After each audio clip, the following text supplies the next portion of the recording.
The weekend is here. Today's Friday. There's a lot of analysis for you. There are the games that are going to go on over the weekend. There's the big one, Chelsea versus Manchester City. We have all the analysis here on the tactical board for you. So stick and stay. Do not go nowhere.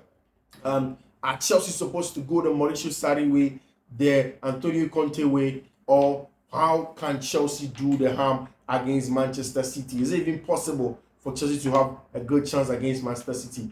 We'll talk about all of that analysis here on Fiifi-Manfred on YouTube. If you've just joined, this is Fiifi-Manfred on YouTube. There's a lot of analysis for you. There's a conversation about Kylian Mbappe and why he's leaving for Real Madrid. Do the analysis on the tactical board to see how Mbappe is going to fit in at Real Madrid. Is it a good move for him or not? We'll get into all of that conversation. My name again is Fiifi-Manfred. This is Fiifi-Manfred on YouTube. So if you've not subscribed to the channel, it's imperative that you do so. I'm waiting for you to subscribe to the channel. We want to hear from you. We know that you're part of the family. Again, if you are in there in the comment section, I want to hear from you. Do you think that Kylian Mbappe is making the right decision by going to Real Madrid? And then, of course, what is going to happen to young talents like Vinicius Jr., Endrick, and Arda Güler? All of them at Real Madrid. But let us get into today's conversation. Let us get into it now. Don't go nowhere. First of all, Kylian Mbappe, like I said earlier, has announced to Nasser Al-Khelaifi and the Paris Saint-Germain board that he's not going to extend his contract. He had a unilateral role of opportunity to extend the contract by a further 2 years, but he decided not to. And Mbappe says that his entourage believe that the future for Mbappe is away from Paris Saint-Germain. And I think that puts into perspective everything that Paris Saint-Germain have done as a club. The fact that almost all the big names that they bought to come and try and win in the Champions League never seem to have worked. From Mbappe himself, from Neymar, and to Lionel Messi. Just to mention a few, these guys haven't succeeded in winning Paris Saint-Germain the trophy that they want to win. But Mbappe looks like he's going to Real Madrid. I don't think that Mancity, Liverpool, Arsenal, not even Chelsea, Manchester United have the financial pool to get players like Mbappe. For Chelsea, there's a wage cap now. I don't think they'll be willing to pay that amount of money for Kylian Mbappe. Again, he may have fit at Manchester City on the left-hand side, but I don't think Pep would want an excessive star-studded team with Mbappe in there. Again, most likely it's going to be Real Madrid where he's going to fit into the team. The problem, however, at Real Madrid is that Mbappe likes to play on the left wing. You remember under Christophe Galtier himself, Neymar, Messi, when we were playing that three-back system, Mbappe never wanted to play centrally. He consistently blurted out to the French media that he loves to play from outside. It happens in the French national team. He doesn't play centrally. He wants to come from outside, from this zone, cutting, and then be very, very effective. And that's where also Vinicius Jr. plays him. So that's going to be the biggest question if it goes to Real Madrid. How is Carlo Ancelotti going to use Kylian Mbappe with Vinicius Jr. when it comes to Real Madrid? But then I trust Carlo Ancelotti to find a very fluid system for Mbappe to thrive in, but that definitely is going to affect the growth of Endrick and Arda Güler in their team. But Mbappe, it's official, will leave Paris Saint-Germain. Now, so the games that are going to go on tomorrow, we'll get into the Chelsea game, but just before we do, we need to make sure there's an update on every other thing that's going on. Manchester United are getting ever closer to Dan Ashworth. In fact, there is a fear in Newcastle that Eddie Howe believes that all the trade secrets between themselves, Dan Ashworth, they're the kind of players that they wanted to buy in the summer, how they wanted to approach the summer.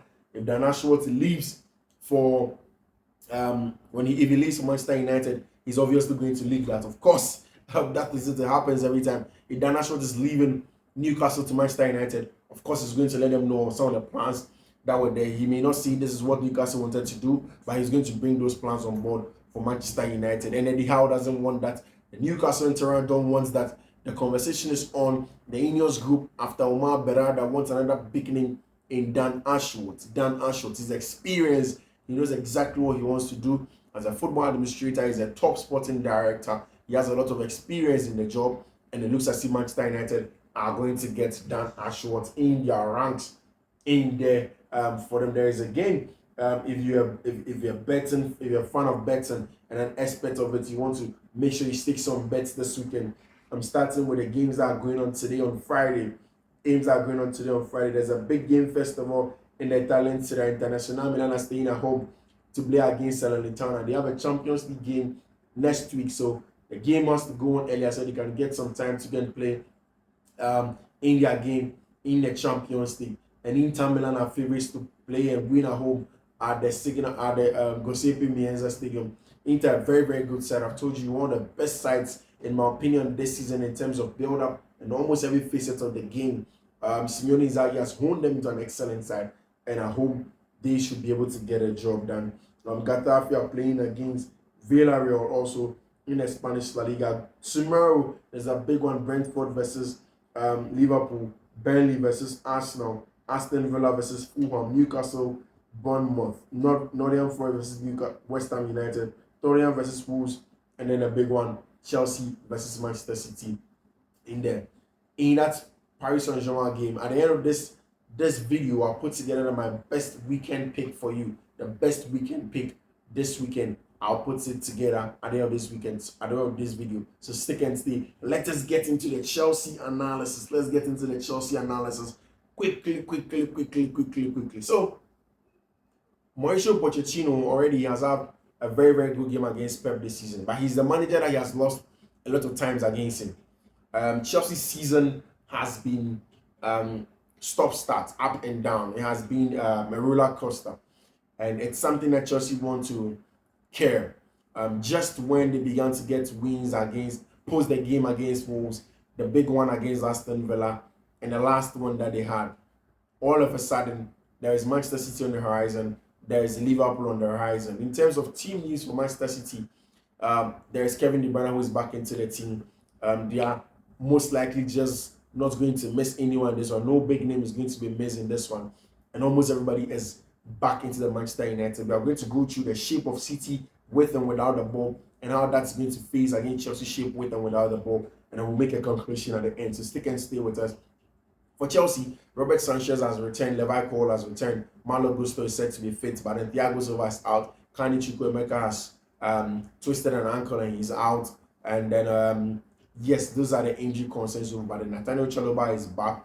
And Pochettino has spoken about a lot of things. The last time here, I spoke about the role of Enzo Fernandez in Pochettino's 4-2-3-1. Pochettino tend to agree with me. He says that, hey, there's a way he wants to use Enzo Fernandez, and it's the fact that he wanted to start from deep, helping build up, break the lines, and when he's done with that, he wants him to move from this phase and run to the attacking third and also effect play in there. And I have a problem with all of that. If Enzo's best attribute, which is in build up and breaking the lines from deep, and then being able to break the lines in the second and third phase, he's able to do that. If that's what Poch wants from him, that's excellent. But then that will take some extra work for Enzo to perfect that role that Poch wants him to do. He wants him to start from here, especially on the left hand side, break the lines, get into the final third, and infect the game from there. That will demand a lot of stamina from Mauricio Pochettino, from Enzo Fernandez, and for him to have a lot of quality in how he plays. But that's how what the coach wants from him, and we'll get into it. So, in the last game City played in the Champions League, right? City played in a 4-3-3, and City have City's nominal 4-3-3 is funny, especially when you're setting up against it and you think it's just a 4-3-3, because it's not just a regular 4-3-3. Now, in the Champions League against Copenhagen, one of the things that City did was have John Stones, Diaz, Akanji, and then either of Kyle Walker. Now, one of the things that you realize with this City team is that most of the times, John Stones now slots into the middle of the park to play a double pivot with Rodri Cascante in here. And that's excellent, because the job is to try and form a box midfield. So they are not inverting from fullback, they're just inverting from central back area, more like a libero role. So in this double pivot with Rodri Cascante, there's usually Kevin De Bruyne, there is Bernardo Silva up top here.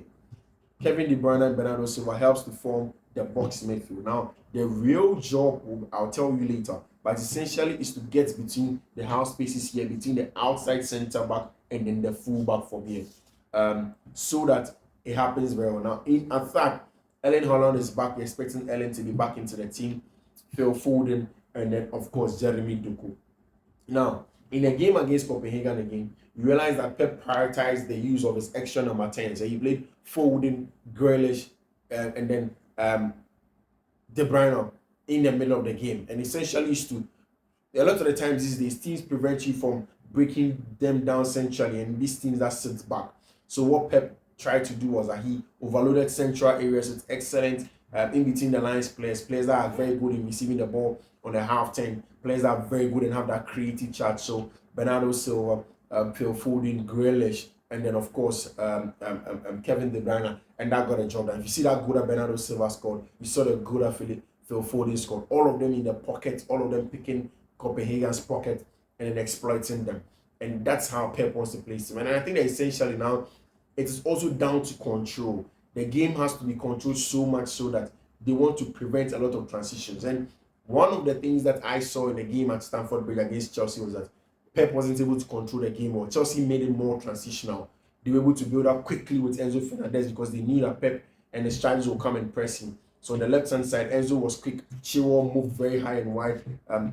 In this zone, Enzo could receive from here and then play forward quickly. And Chelsea made build up very, very quicker and prevents Pep and Manchester City from having total control. Pep's ship isn't essentially to win games.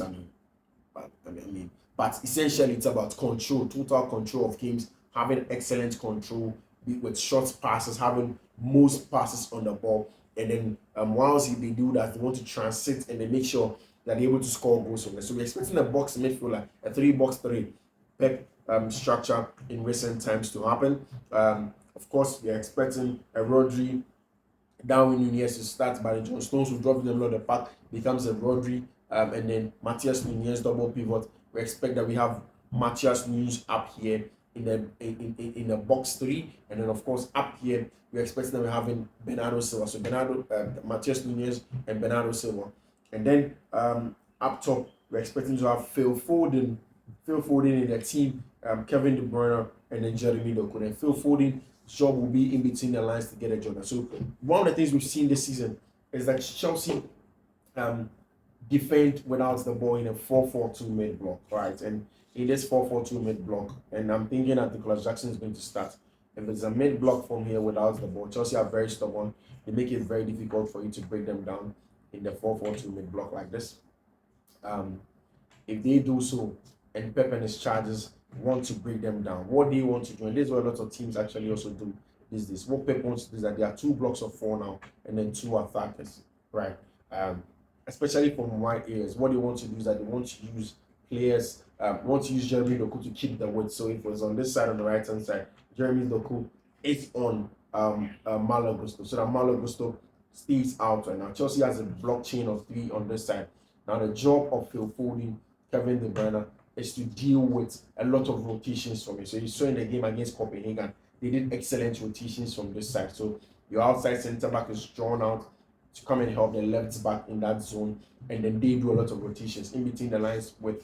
Then this one goes with in between the lines, with in between the lines, in between the lines with excellent stuff like that. Whilst Bernardo Silva will drop most times to come and help in build up because it's a rest defense of 3 like this, but then Bernardo Silva will want to overload the first phase like this. Come, receive the ball away from deep, play quick exchanges, help to evade this attacking tool that Chelsea will present to them in the game like that. So that is the basic idea, and essentially they want to translate into a 3-2-5 shape like that. So they have Kevin De Bruyne in between the lines, or Foden in between the lines on that area. In that sense, now if it even becomes necessary, now they have Kyle Walker dropping to come and keep the weight on the other side. Then you have 2 players in between the lines. So they have Phil Foden in between this line, Kevin De Bruyne in this line. They have Erling Haaland here. They have Kevin De Bruyne also in the floating around the scenes in Jeremy Doku, and then another player back. Kevin De Bruyne will now sit here as a dictator of the game. Then you have the 2-2-1-5 up here for them, and the plan is to make sure that they put you under constant pressure. They are in close proximity with each other. They have a lot of control in the game, and then they break you down easily. It's important that they do stuff like that if they want to control the game, and they make it difficult for you to stop them. Now, that's exactly how City are going to build up, with the 2 helping him build up like that, and then there are going to be a lot of players in close proximity, especially for Bernardo. We do a lot of rotations from central areas and up top, doing that job excellently well to help him build up. Now, what Chelsea did excellently well is to try and use the transitional play, because what you want to do is that you disrupt Man City's play like this. You play quickly, you are faster, you make the game more transitional, more about a lot of running, and they also can chase the game. So they will invite Man City to press. They will want to use their technical ability in close proximity to build up. What we've seen the Chelsea's build up in the back four in recent times is that, especially with Thiago Silva these days, the left back in Ben Chilwell will now move very high and wide, so that Enzo Fernandez will rather drop here to come and help. Now, Gusto is excellent in build up. So Gusto, Levaiko, Bernabel, Axel de Sassi will do the build out job in this zone, right? Which is excellent. And when they try to do it, the idea is that Moise Caicedo, Enzo Fernandez will receive. If Enzo is receiving on the left hand side, it is easy for him to locate Cole Palmer, who will drop as a false number 9 in this zone to come and also help in progression. So Chelsea would want to beat the two men in the middle of the park or the box midfield, with Cole Palmer dropping in the middle of the park, and then also having Conor Gallagher here. So Enzo Fernandez also it's making a 4v4 in central areas when they are also building on. Now this will now make the game more transitional. Now, because we are equaling each other in transitional in the numerical superiority. Nobody's winning it in central areas. Now, once this happens, now the game's getting about winning of second balls, winning of duels, and that's what Chelsea made in the first half. Then they use Conor to inject a lot of intensity, a lot of pace in central areas. And once they do so, because Benjamin Chilwell is high and wide, now if they are not playing a regular winger, they do in Noni Madueke, Raheem Sterling, any of them, he also keep the width and they will switch play quickly and then transit, switch play quickly and transit, whilst Gusto will keep the width in this zone. Now, Chelsea try to come with Nkunku and then Nicholas Jackson. What will happen is that Nicholas will come in between the lines, same for Nkunku also in between the lines in this zone. Then Cole Palmer will rather come from here. So this zone will be left empty and Chelsea may not be attacking through the side unless Malo Gusto comes and makes overlapping runs, keep the weight from here. Now the job for him will be going up and down that zone, which is very important. One of the things I've seen, and for Chelsea managers that have been able to beat Pep Guardiola, there have been two ways. The three-back system where Antonio Conte used to beat Joseph Guardiola at the Etihad, and also Mauricio Sarri. Chelsea have won a lot of games against Man City and have never really had a clean sheet against them. And it tells you how difficult it is for Chelsea to play against Manchester City. It is very difficult. Very, very difficult for them to play against Manchester City. Now, Chelsea can also do the Mauricio Sarri way by evading the press. So you invite Man City to come and do the press. You invite them very, very deep to come and press you. Once they come, once they are very constricted and are here, what you do is that you go long to your wingers. You go very long to them. And that you isolate them 1v1 and try and hit Manchester City. Now, the problem, however, is that if now at the time City didn't have an excellent rest defense. So the rest defense, they defend the City when they are attacking or when they are pressing. Now the rest defense is very, very good. Over Kanji, Diaz, or over Guardiola, and then of course Aki is an excellent rest defense. If you have it now, you go long to your fullbacks or to your winger. Now it's difficult. These are very good defenders in wide areas, one-to-one situations, and they can hold their own. So the game is thrown into a balance. I think Chelsea's best chances to go with how they started, how they played it at the Stamford Bridge, make it more transitional, inject a lot of pace, prevent City from slowing down the game. If they do, however, the 4-4-2 mid block should be excellent. And that's one of Chelsea's biggest priorities. Enzo Fernandez is not the best at just going into tackles. Everybody knows he's defensively not excellent. He's not the best defensively. But one of the things he's also not so good at the fact that he doesn't block passing lanes well. So I would want to go back into it again, into Chelsea's 4-4-2 mid block like this. When Chelsea are in this 4-4-2 mid block now, Enzo and Caicedo are in the middle like that. Now, Man City want to find players in between the lines. If they want to find players in between the lines, in their 3-box-3 shape like this, in the box midfield base like that. Now, they want to find players in between the lines. Say Kevin De Bruyne is the one who's looking to find players in between the lines. Enzo Fernandez fails to block passing lines, and I've seen it several times when teams are able to pass to break their lines because he doesn't block passing lanes very well, and that's something he needs to do. Blocking passing lanes when Chelsea sits in the mid block like that and are trying to prevent Man City from playing through them. And Chelsea's best chance is to make the game more transitional, and I think that they have some chance going away at Etihad. It's a difficult game, but they definitely can. And Mauricio Pochettino always tends to have that antidote to stopping Josep Guardiola anytime he plays. He has done it before with Tottenham Hotspur. We'll see how this one goes. So, for my picks over the weekend, obviously, started Inter's game is an Inter straight win. Make sure you go and take it. Napoli versus Genoa. It's a Napoli double chance at home. Hellas Verona versus Juventus. Juventus double chance away to Hellas Verona. In the German Bundesliga, in the French Ligue 1 actually, Nantes versus Paris Saint-Germain over 1.5 over 2.5 in the put everything together, you get some good crush. My name is Fiifi-Manfred. This is the pre-match in-depth forensic analysis, Mancity versus Chelsea. Bye bye.